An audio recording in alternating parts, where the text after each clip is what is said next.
Ania ang nagunang tudling sa Ronda Brigada. Wanted person nakigpinusilay sa kapulisan, patay. Gitudlong sospek sa pagpusil kang Regan Fasiol na pusilan sa operasyon sa kapulisan. 40 anyos nga mahan na lumos sa swimming pool, patay. Usa patay, usang samdan sa banggaan ay sa motorsiklo ug elf truck. SUV na bangga sa Concrete Island ug nabaliktad, duha samdan.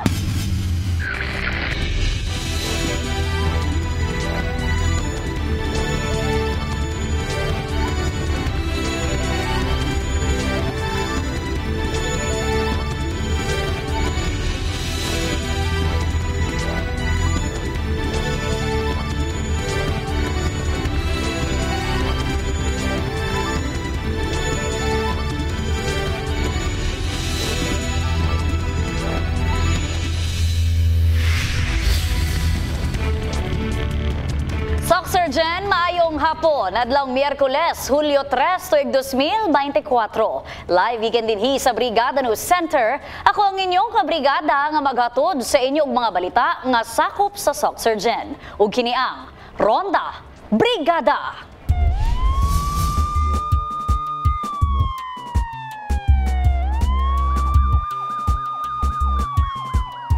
Patay ang usa ka wanted person nga gialigarang nakigpinusilay sa kapulisan dihang gisilbihan og warrant of arrest. Kapulisan gihingusgang dugay nang na-monitor ang wanted person. Alang sa dugang detalye, brigada mo MJ Fernandez. Nakapsan sa kinabuhi ang wanted person nga nakigpinusilay sa kapulisan atol sa gihimong implementasyon sa pag-aresto niini pinaagi sa pag-serve sa warrant of arrest pasado lasay sa buntag Hulyo 3 tuig 2024 sa Purok Sharif Mocsin, Barangay Baluan, Jansan. Gibutyag ni Police Major Ivan Charles Abastillas, hepe sa Bula Police Station, nga nigawas na matud pa ang kamanduan gikan sa korte nga arestohon ang nagpangalang sa Jid Mahmoud Said tungod sa giatubang niining kasong may kalabutan sa kalapasan sa Republic Act 9165 o Comprehensive Dangerous Drugs Act of 2002 ug ang illegal nga paghupot og eksplosibo. Nakamatikod matud pa ang target, rason nga naitabo ang pagbinayloanay og buto sa pusil. Ang personal sa police station is matambak niyo warrant of arrest against this person and ako pa ng personal sa infront ay ang malay na notice niya na police ang kung kayo nakasibilya man ang mga personnel and then i-grab his firearms and ipabuto towards sa mga personnel. Upon checking dito, may signs of life, idala siya sa hospital. Dugang pa ni Abastillas nga bulan sa Abril ning tuiga nigawas ang warrant of arrest sa nasampit atol sa netubong pakigpinusilay. Nakaangkon og samad pinusilan ang target samtang wala matud pay samdan sa bahin sa kapulisan. And lucky, wala lang po naka-cover lang po ng personnel and nag-retaliate. And resulting na naigo ang amuang subject sa warrant of arrest.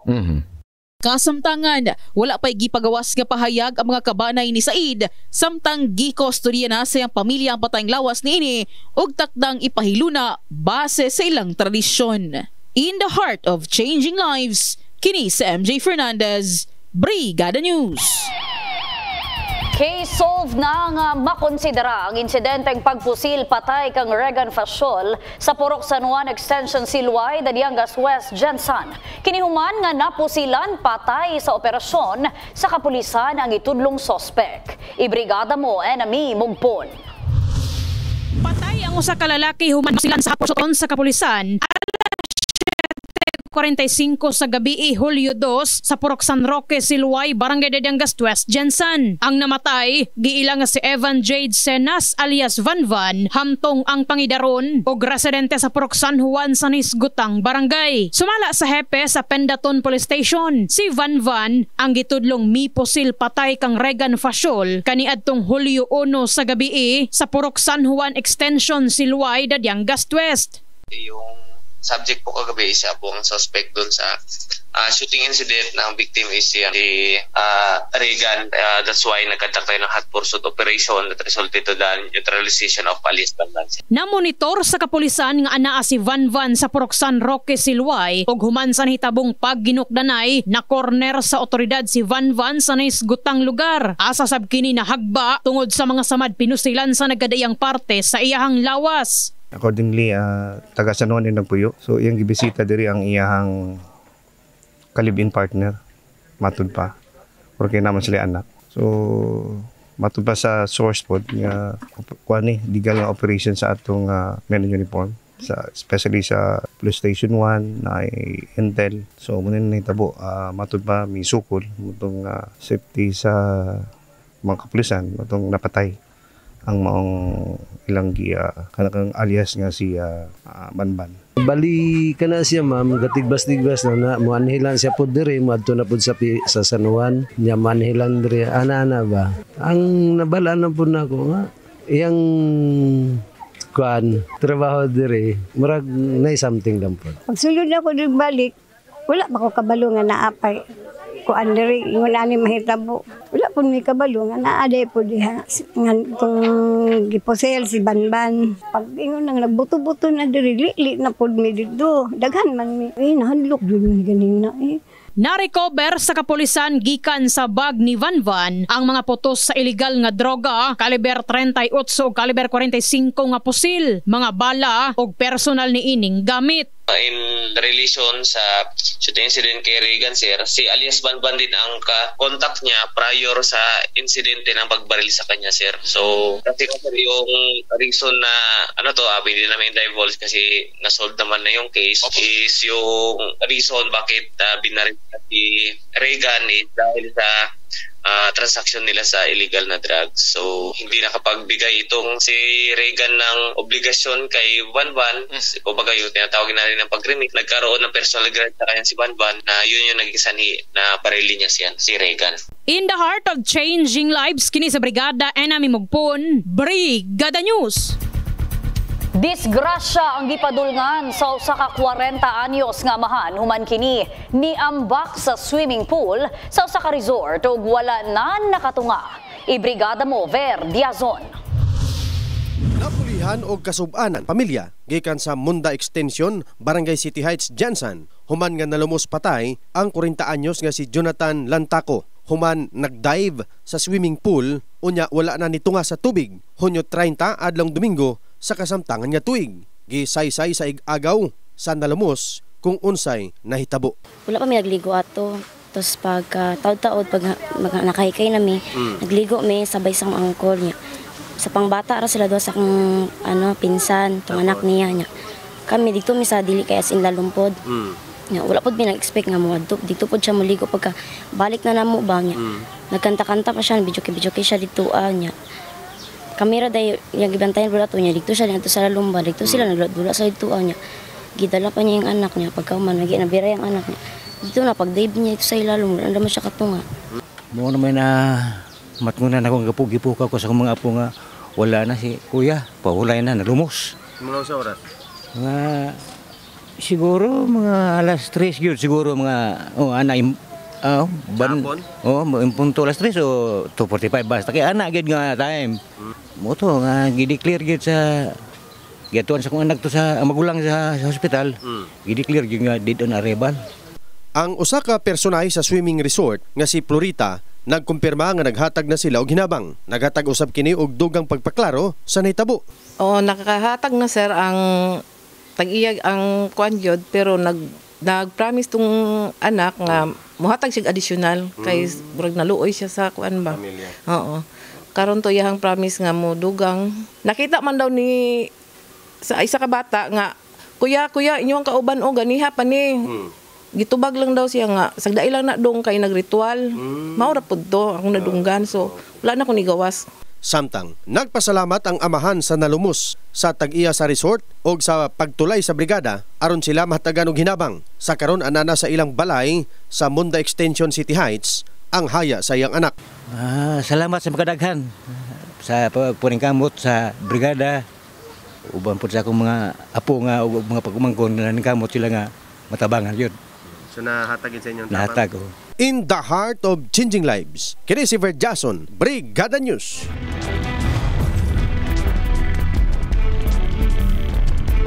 Usa ang patay ug usa-usabang samdan sa nahitabong insidente sa bangga sa National Highway Digos-Maca Road, barangay Tinagakan ning syudad sa Jansan nga gilang bigitan sa motorsiklo ug elf truck. Ibrigada mo Enami Mugpon. Dead on the spot ang usa ka senior citizen ang Samaron ang kapuyo niini human mabangga ang ilahang gisakyan nga motorsiklo at tubangan sa elf truck. Nahitabo ang insidente alas 6:00 sa gabi Hulyo 2 sa National Highway Digos to Maca Road, barangay Tinagakan, Jansan. Ang namatay giila nga si Mateo Pasukin, 67 anyos, ug ang nasamdan mao ang kapuyo niining si Mary Grace Agtuto, 40 anyos, pulos residente sa Purok 13 sa Nisgutang barangay. Ang kani gikan dito, ang kani dito siya. Ang kani kusog kayong dagan. Mo to na nagkabangga sa dra, lagpo sa dre. Mo lang na siya nga kuan. Mo to nga nakapagbangga niya ang iyang asawa na lagpo dito. Ana siya kauban. Oh, na. Duha sila. Oh, ya siya nabilin dra. Asa na yung kauban mo to? Na gidala na dito. Sa akong nasayran ma'am, istorya sa makanggikan daw na siya og kantin sa eskwelahan. Siguro kay gisundo siguro kay nasundo man na siya sa akong angkol. Mao na to, gikan na sila eskwelahan kay gikan na siya gisundo si Auntie Nining. Opo, partner ni Uncle Totoy. Adi man ako kusog magpadagan si Uncle kay katuyang motor gani nga isa nag-ana gani nga dili man na siya kusog magpadagan. Samtang matud pa sa driver sa elf truck nga si Cirelo Fuentes, gikan siya sa barangay Ulimpog. Karga ang mga bukag ug pauli na unta kini sa Purok 8 sa Tinagakan. Ali, pagkurbada na ko na ma'am. Nay motor. Nay suga. Ako siyang gipalabay ang nay suga. So naamlay sa likod namin wala suga. Kusugay dagan ako kakita. Ako na bawon piti na lang sa sakinan. Wala gyud ko kay wag mo say suga. Wa jud ka bantay. Ora nga igo gid siya wa jud kita siya. Kusugay man dagan sa rinay. Pina kay kurbada naman ko diri man paulin mo ko sa mo ha. Wala man siya nabangga yun ko kay ana aram lang ko sa kanan pingis ra. Ako na lang gi ko kay basig wa mo tabang. Buhi pa man din galihok mo ako na lang gibangon. Ang iyang asawa, wala mo kayo naman kayo na sila sakit at tukuhan na ito gibati. Wala yung kayo bisa katulo, wala yung kayo. Gipaspasan siguro niyang padagan tungod sa kayo nagaano man ang ulan nag-aabot bitaw ang ulan so mga nanitabo siguro nga na. Oo, wala lagi, wala isuga siya. So mao siguro kumpiyansa pud siguro kayo ay nagakuan pud mao kay siguro tong nadali-dalian pud niya para di siya mabtan og gabi niya kay na tama-tama magid noon nga nagbunggo sa diya sa ulo sa elf. So matawag magid nato ni sa isolated cases magid siguro wala man nato tuyo apo na sa elf siguro or naun sama na. Gibot siyag sa kapulisan nga nagpaayo pa sa ospital ang babayeng biktima. Nasuta sab sa Traffic Enforcement Unit nga walay suga ang motorsiklo nga gisakyan sa mga biktima ug ana-ana kini sa kustodiya sa TEU lakip ang elf truck. In the heart of changing lives kini sa Brigada Enami Mugpon, Brigada News. Samdan ang duha ka mga sakay sa usa ka SUV human mabangga sa Concrete Island ug mabaliktad pasado alas 6 sa buntag Hulyo 3 sa Matinaw, Silway 8, Polomolok, South Cotabato. Sumala pa nga samtang ginasubay sa maong sakyanan ang kadalanan gikan General Santos City na wad-an matud pa og kontrol ang wala na nagpailang driver niini rason nga kini nabangga ug nabalintong. Nahimong samdan ang duha ka pasahero niini ug dali nga girespondihan sa MDRMO Polomolok alang sa paghatag og medikasyon. Gilayon man usab sila gidala sa ospital alang sa pagpailawom sa obserbasyon sa doktor. Samtang temporaryong gikustodiya sa TMU Polomolok ang SUV alang sa formal nga disposisyon niini. At angi sa among pagbalik. 7.9 pesos per kilogram gisaka sa presyo sa LPG gikan Enero hangtod Hulyo ning tuig. Pipila ka school supplies miubos ang presyo. Og bikil tali sa taxi ug Grab nasulbad na. Pag-anib sa booking services gimugna. Kanang tanan sa pagbalik sa Ronda Brigada.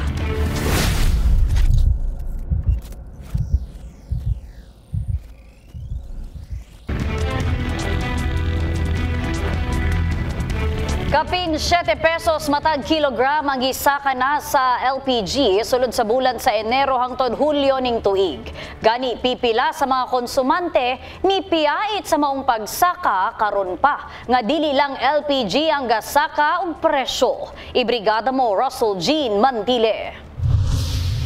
Karong wala pa'y klase ang ni John Fertan sa ilang baligya mga street foods o wala pa sumalay usa ka tuig diyang nagsugod sila sa maong negosyo. Sinati nila ang kalisod ilabi na sa pagsaka sa mga palaliton, lakip na sa mga ingredients sa ilang baligya, wala pa'y apil ang petrolyo o karon dugangan pa sa pagsaka sa presyo sa liquefied petroleum gas. Nagmahal na gid ma'am.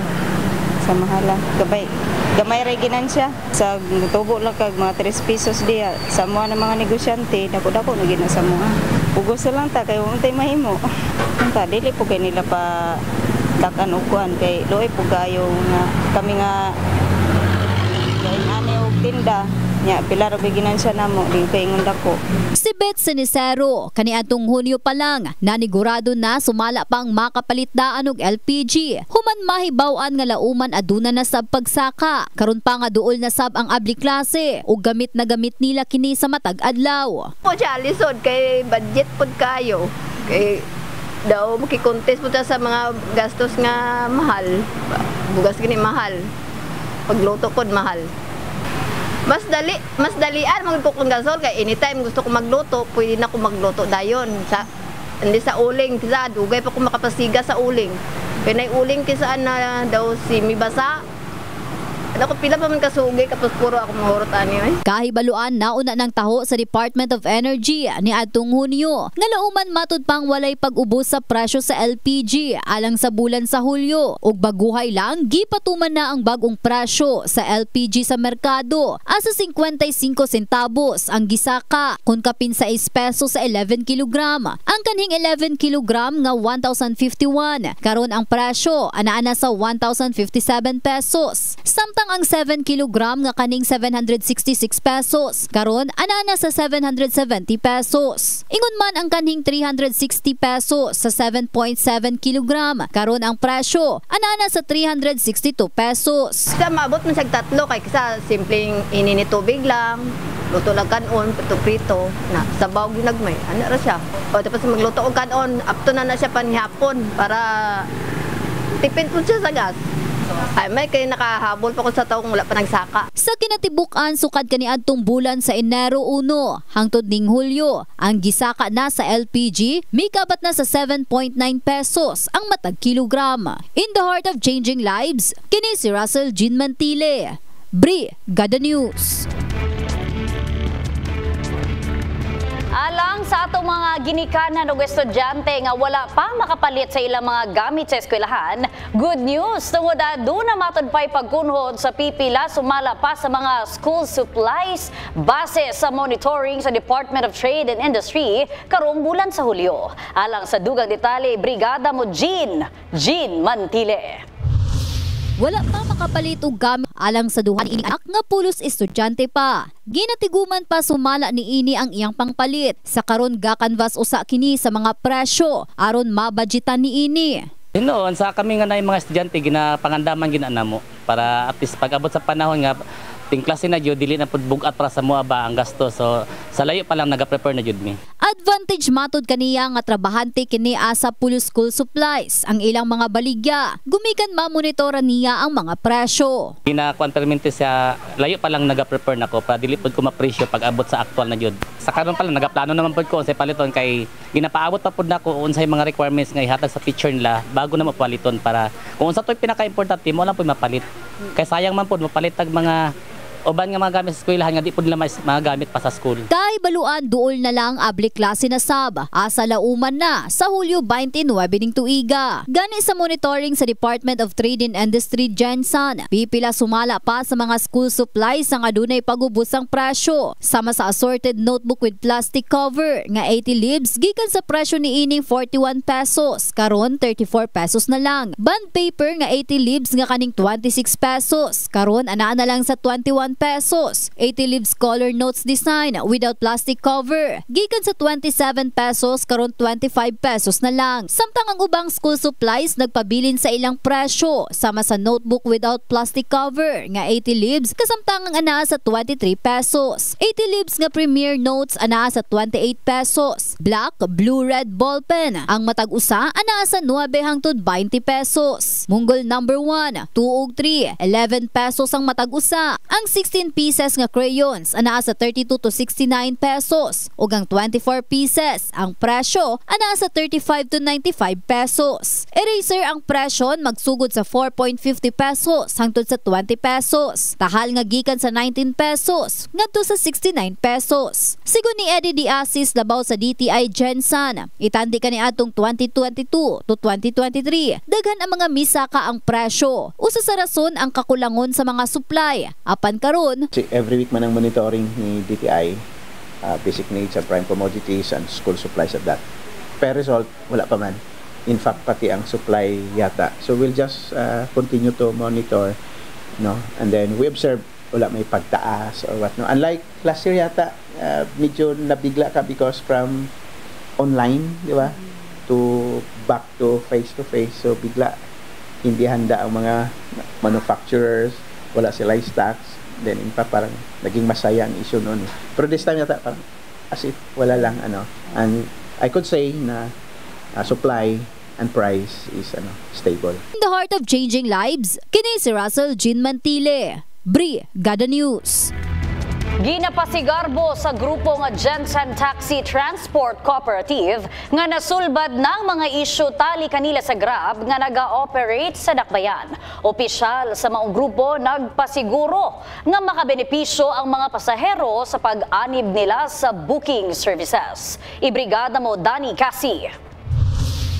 Nagpasalamat ang usa sa taxi nga nagkahiusan sila sa Grab aron nga mohatag og serbisyo sa mga katawhan sa Dakbayan. Sigun ni Anselmo Rodomeo sa Jensen Taxi Transport Cooperative nga pinagi sa ilang pagsunod sa Grab, dili na maglisod ang mga sumasakay tungod nga adunay mga unit nga anda mohatod sa mga nagkadaiyang destinasyon. Sa Grab sir, na ato namang yung tested na magid siya nga ang pasahero safety, makaabot yun sa ato ang balay tapos makabaluta sa driver nga atong gisakyan. Sa bahin sa Grab, gipasiguro ni Jimboy Katipay nga pinaagi sa ilang serbisyo mahimong komportable ang mga pasahero. Sumala sa naisgutan nga malikayan na ang pagpangontrata o pagpaningil og mahal sa mga driver tungod nga anaa sa ilang system ang mahimong bayaran sa pasahero nga depende sa ilang destinasyon. Kung pila tong nasa system, kay systematic man nga itong kuhan karon, kung pila tong system na to, mo na gito ilang bayaran, wala na iingon na, ma'am, dungagilan. Gipaklaro pa sa naisgutan nga pinaagi sa bagong sistema, mawala na ang paghulat o pagpara sa dalan, tungod nga pinaagi sa cellphone, mahimo na niini nga hulaton sa ilang nahimutangan ang sakyanan nga gigahin alang sa pasahero. Sa atong system mo sir, nader ang help center, which is kung nakay-complain, nakay-report, pwede na mo siya dito i-complain. Tapos manotice man ni system, manotice pud sa atong mga head. So pwede na mo na siya hatagag action. Alang sa sumasakay nga si Pema Manguramas, ginadayeg niini nga anaa na karon sa Dakbayan ang Grab. Saysay sa nahisgutan nga nasulayan na niini ang maong matang sa transportasyon ug napamatud-an nga komportable siya og luwas sa mga binuang sa mga driver.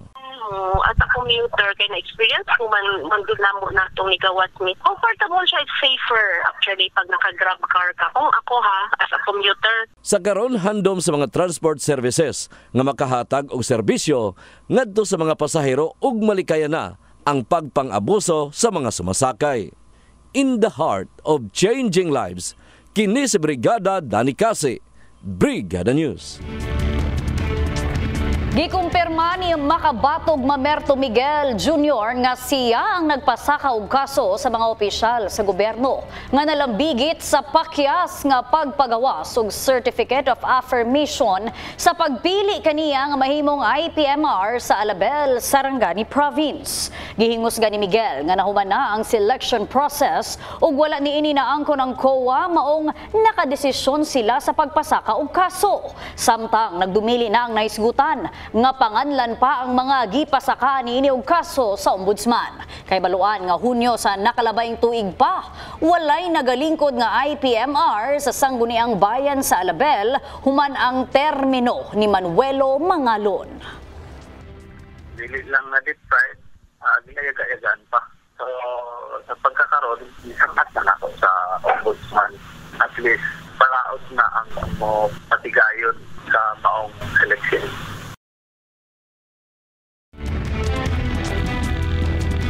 Sumala sa City Disaster Risk Reduction Management Office, dili matud pa baliwalaon ang mapanganurong panahon karon aron makalikay sa disgrasya. Samtang Department of Health andam sa mga health response ugali nga dunay krisis o mga katalagman. Ibrigada mo Jean Mantile. Dili sumala pang banaon ang mga hagmaot na panahon. Mao kanang pagulagway sa labaw sa City Disaster Risk Reduction Management Office sa Jensan nga si Dr. Agripino de Serra. Ilabi na karon nga ting-ulan. Kanunay sumala pa ang ilang monitoring ngadto sa mga area sa Jensan nga posibleng agianan og baha o mga prone area. Lakip na sa Buayan River, Baluan area ug Silway River. Dahil nakasalalay po dito ang kaligtasan. Although hindi pa naman too late, no, sa ganitong panahon, kinakailangan siguraduhin natin ay ating mga gutter, mga rain gutters natin, yung ating mga kanal, yung mga daluyan ng tubig, ay malinis at malayang nakakadalo yung tubig. No. Kasama na rin po dyan yung pagtingin natin, pagpapacheck natin ng mga kuryente natin, no, na kinakailangan kung sakali mang bumaha, hindi abutin yung ating mga koneksyon. Matagal-tagal din natin tag-init, kaya sana nagkaroon tayo ng mahabang panahon para pagandaan yung pagdating ng pag-ulan. Importante sumala pa ang kanunay nga pagpangandam. Alayon sab sa National Disaster Resilience Month ning Hulyo. Gipahinumduman niini ang publiko sa kanunay pakig-alayon sa mga otoridad. Hinuon matud ni De Serra, well-equipped naman sumala pa ang ilang mga personahe sa mga angay himuon. Gawas niini ang ilang mga gamit sa pagresponde sa oras og wala pa ang katalagman. Ngayon, I could safely say na yung resources po natin tsaka yung ating equipage are enough. Meron tayo, no? Meron po tayong mga prepositioning ng ating mga signages and signage, yung ating mga warning systems na nakaposition na yan.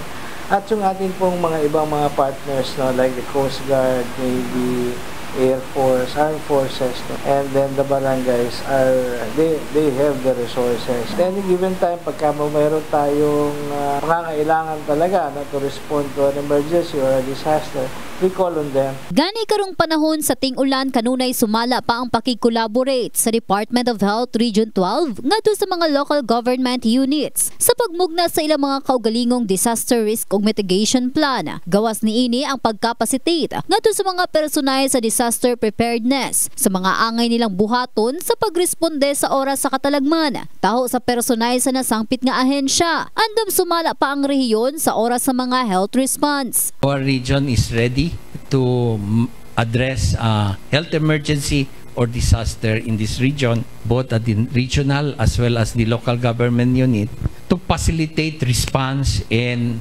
institute mitigation measures. One of that thing is we have already a cadre of health responders with the necessary knowledge and skills to respond, which is mandated also by law that each LGU should have that Dream Age plan. In the heart of changing lives, kini si Russell Jean Mantile, Brigada News.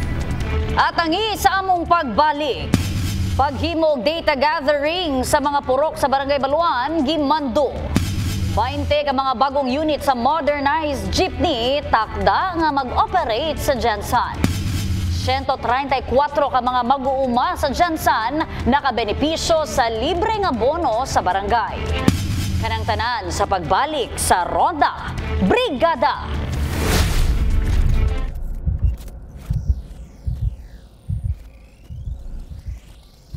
Gimandua ni Kapitan Dennis Besa sa Barangay Baluan ang mga purok chairman nga magpahigayon og data gathering aron mailhan matud pa ang mga tawo nga nagagawas sulod sa iyang barangay. Ibrigada mo Ver Diazon. Human Sa nitabo nga pagpamusil ang sa Pino nga nagpuyo sa purok San Isidro Lower Baluan, nagmando si Kapitan Bisa sa iyang mga opisyalis sa purok sa pagpahigayon og data gathering sa makatawhan nga nagapuyo sa ilang barangay. Tungod luwas sa peace and order concern, adto usab mga kumpanya sa motorsiklo nga nagapangita sa mga nagapangutang nga dili na makabayad. So dapat kay kasagaran man dati may nahitabo mo gud dinhi, no, nahihatag mi og barangay clearance o ang purok na hatag purok, then para lang mag-loan sa motorcycle. So gigamit ng loan pag abot sa panahon nga naningil na, so pala nakabulan wa na bayad ni adto ngano diri ni adto ang kampanya. So atoan sa purok, so dugay naman daywa dito gi-star. Gipaboran usab sa bag-ong purok chairman sa purok San Isidro ang kamanduan ni Kapitan Bisa o gipasalig nga himuon sa madali nga panahon ang pagtala sa makatawhan sa ilang lugar kung asa nahitabo ang krimen nga pagpamusil. Swerte lang nga wala mintimano ang biktima og nakagawas na sa tambalanan. O tinuod na naghatag siya kanang kuan sa mga instruction nga mag-data gathering ang tanan residente daan o kuan o kanang bago kuan yun og data.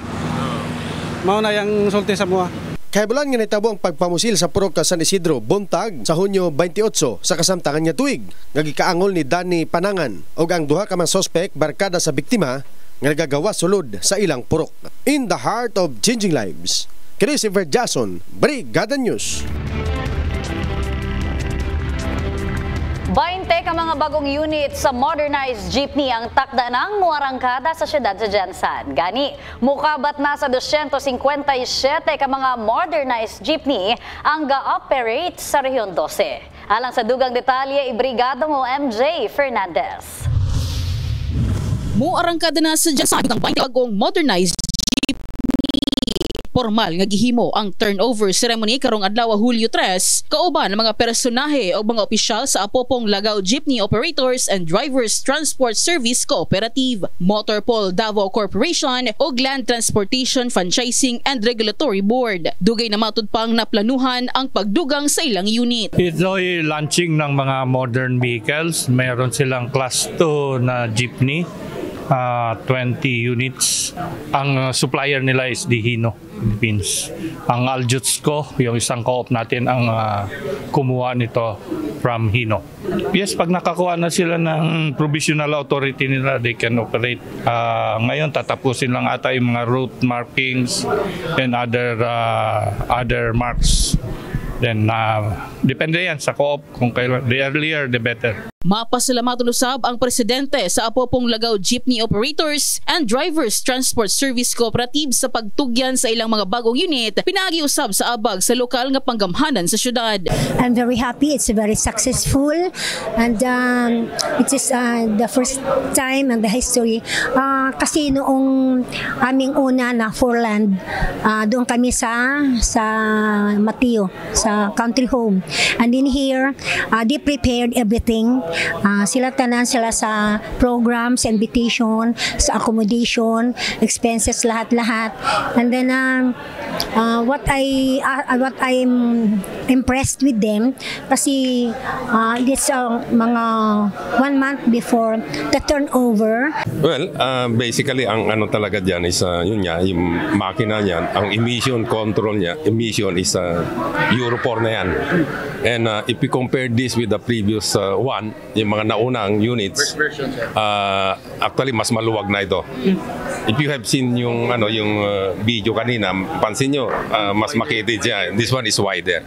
So yun. And kung ano man yung mga gadget na nakikita sa loob ng yung mga naunang delivery ng Hino, it's the same thing except that yun nga, it's wider. Gibot siya ni Director Renato Padua nga sa Tibok Rehiyon 12. Mukabat na sa 257 ka mga modernized jeepney ang ga-operate apil na dinhi ang naduga nga unit sa Jansan karong adlaw. We have 257 na ngayon. Okay, then let's add sa inventory na natin itong 20. Yes, okay naman. There are some terms na binago rin lang din because of some operational issues ng units. Kay ang usa sa mga tumong sa modernization program sa nasud ang mahatagan og luwas og komportable nga transportasyon ang mga mananakay. In the heart of changing lives, Kini si MJ Fernandez, Brigada News. Mukabat sa 134 nga mga mag-uuma sa Barangay Conel Jensan na nakabenepisyo sa libre nga bono sa barangay. Sumala ni Kagawad Samuel Ginobatan nga mikabat sa 100,000 pesos ang gigahin sa barangay aron nga maayudahan ang mga mag-uuma. Nagalaw mga opisyal nga makatabang na ngadto sa mga naisgutan ang gipanghatag nila nga abono. Samtang giangko ni Ginobatan nga kulang pa ang ilang gihatag nga hinabang sa mga mag-uuma. Para sa mga nagbenepisyo nga unta nga kanang i-allocate nga budget sa barangay sa mga corn farmers, tapos na ang tabang para sa mga farmers nga makabawas-bawas gasto sa para sa ilang pag-uma.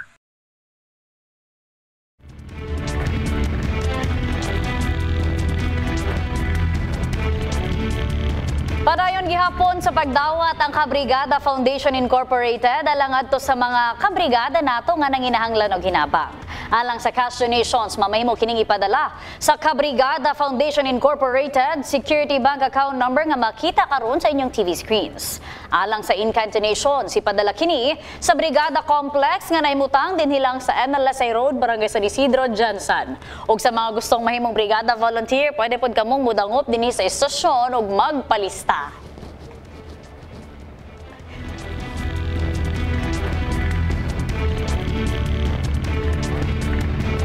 Mao ka na ang naglangkob sa Ronda Brigada karong adlawng Miyerkules. Mga istoryang 24 oras nga gitutukan sa news team sa Brigada TV. Kinatibuk ang pagserbisyo hatod alang sa publiko way sagol nga bakak, tanan alang sa kamatuoran. Ako si Brigada Hannah Perez. In the heart of changing lives, ug kini ang Ronda Brigada.